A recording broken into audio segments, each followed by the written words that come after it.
What is really concerning about just this America first, this disengagement approach that Trump has, is we are likely to see more international instability, not less, as the likes of Putin, Xi Jinping, as well as Turk Erdogan and Mohammed bin Salman in Saudi Arabia decide that they are going to foment some unrest. They are going to commit gross human rights abuses. And so I fear that we're in for a dark chapter in the international community. Well, what will a second Trump term in the White House mean for the US relationship with the UK and for the conflicts in Ukraine and the Middle East?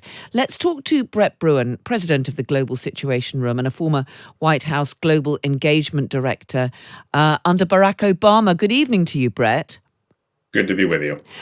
Let me just ask you, first of all, we've heard from Kamala Harris earlier this evening, that concession speech. She was clearly very emotional, wasn't she?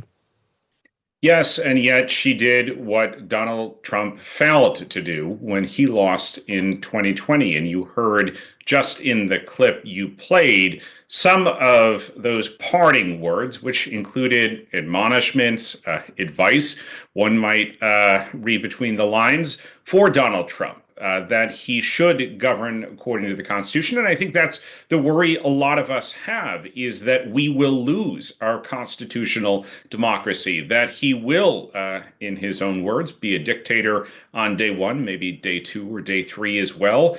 And that obviously is dangerous both for us as well as for global stability. There's so much to discuss. We heard Donald Trump there talking about how he wants to end wars, and he's talked in the past about ending the war in Ukraine within 24 hours.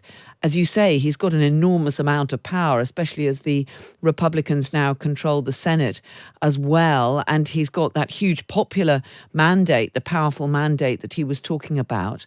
What do you think that Donald Trump is going to do about the war in Ukraine?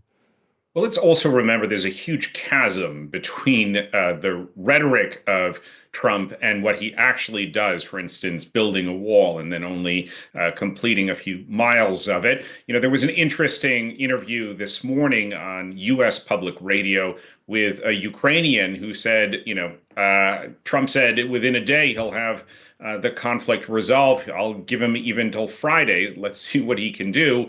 I think at the end of the day, a lot of us foreign policy observers are worried that Trump is simply going to surrender to Putin's terms and that Ukraine will essentially, or at least large swaths of Ukraine, will become Russian territory. And not only will that obviously set a terrible precedent, Putin won't stop there. And I think, Carol, what is really concerning about just this America first, this disengagement approach that Trump has, is we are likely to see more international instability, not less, as the likes of Putin, Xi Jinping, as well as Turk Erdogan and Mohammed bin Salman in Saudi Arabia decide that they are going to foment some unrest. They are going to commit gross human rights abuses. And so I fear that we're in for a dark chapter in the international community.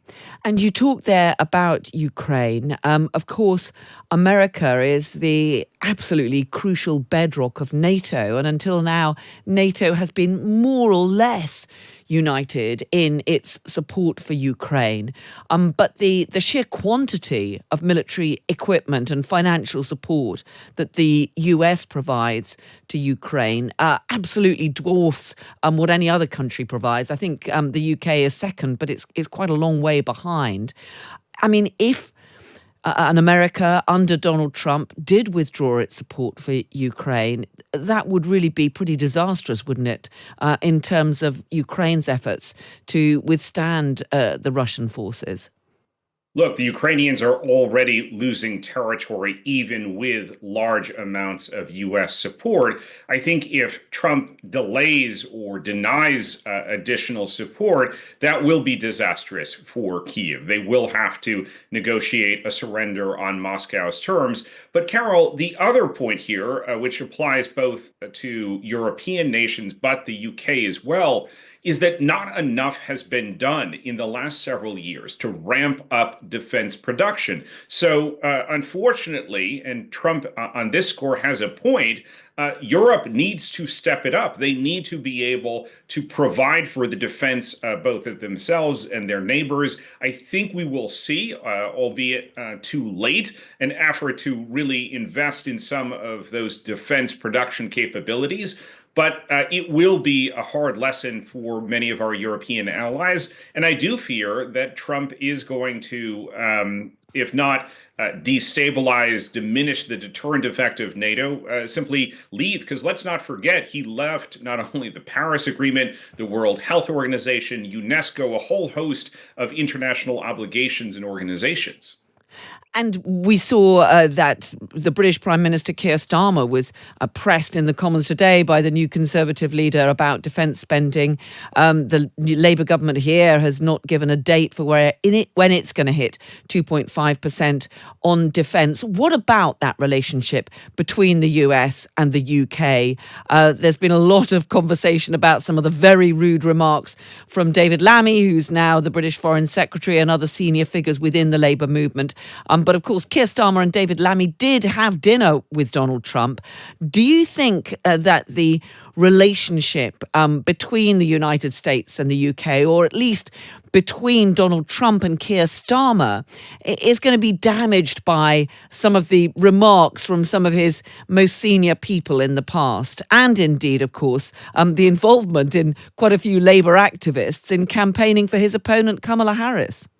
Yeah, let me offer some unsolicited advice to Prime Minister Starmer. I think, one, he had better start focusing on getting up to 2.5% of spending, GDP, on defense spending. But in addition to that, I think he is going to have to look at how he is positioning himself vis-a-vis the United States. Obviously, you can mention there were some labor activists that were involved, evidently, in the Harris campaign. I think those are minor irritants. I think it's the major stuff. It's the big investments that the UK is going to need to do to show that it's pulling its own weight, both on defense, but also, and I heard talk today about how some think that this is opening up an opportunity for renewed pursuit of a free trade agreement with the US.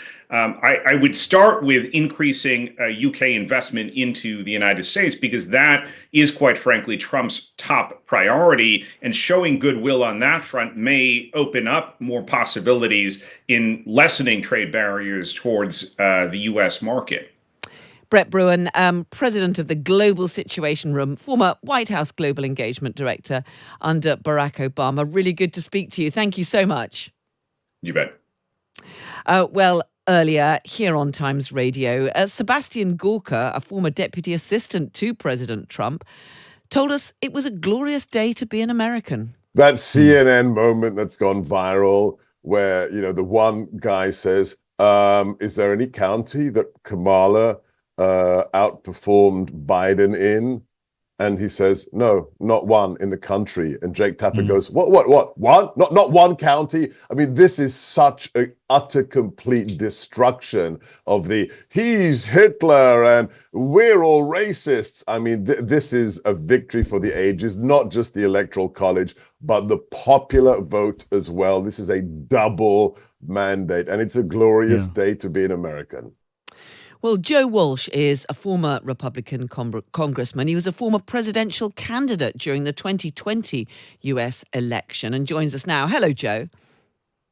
Good to be with you. What do you make of this extraordinary comeback by Donald Trump, defying all expectations, defying the polls, on his way back to the White House, and with a far more powerful mandate than many people had envisaged? Well, first, let me just respond to Seb Gorka. Seb Gorka is a perfectly cruel, hateful MAGA. He's a perfect radio voice for MAGA, and he even mispronounced Kamala Harris's name. That's what they do. But look, MAGA won. Trump won. hate and cruelty and anger won. Here's the deal. Here's why Trump won. Working class America is angry. They've been angry for a long, long time. Along came a demagogue named Donald Trump who tapped into that anger, fed that anger a bunch of lies, fear-mongered that anger, got that anger all inflamed and angry. And it won him the race in 2016, and it won him the race last night, because the problem is the Democratic Party looks down upon working class America. So working class America in this country has had a choice: the bad, lying demagogue or the party that looks down on me. And last night they chose the bad, cruel demagogue. Well, several of our listeners have been getting in touch on this. Stefan says, why is it that the Democrats and more generally the left think that they are intellectually superior to everyone else? Do you not think, Joe, that we've had the Democrats in power for the last 4 years in the United States, and they have to take some responsibility for that anger that you've talked about, and for the fact that voters decided pretty comprehensively that they wanted a change, that they wanted Donald Trump. Trump was the Republican nominee, and they chose him. Oh, they chose him. I completely agree. And look, this has been I'm not a Democrat. This has been a problem for the Democratic Party in America for increasingly a long time. I was in Congress 10 years ago, and when I was in Congress, the Republican Party got most of the college-educated white vote in this country. Now that's flipped. Now the Republican Party dominates working class America, and the Democratic Party has become the party of wealthy, well-educated elites. I acknowledge all that. The Democrats have their problem, but let's not forget, the country embraced Donald Trump. They knew exactly what they're getting. All of it. A guy who lies to them all the time, and a guy who tried to overthrow an American election. Perhaps, Joe, we'll see somebody, not someone who lied to them. I mean, Donald Trump has made it very clear what he intends to do when he gets to the White House. He's going to start by deporting thousands of illegal immigrants. He's going to start by trying to, as he puts it, protect the U.S. economy with a range of tariffs. I mean, you are talking about him lying. I mean, perhaps he's going to absolutely just deliver on those promises from day one.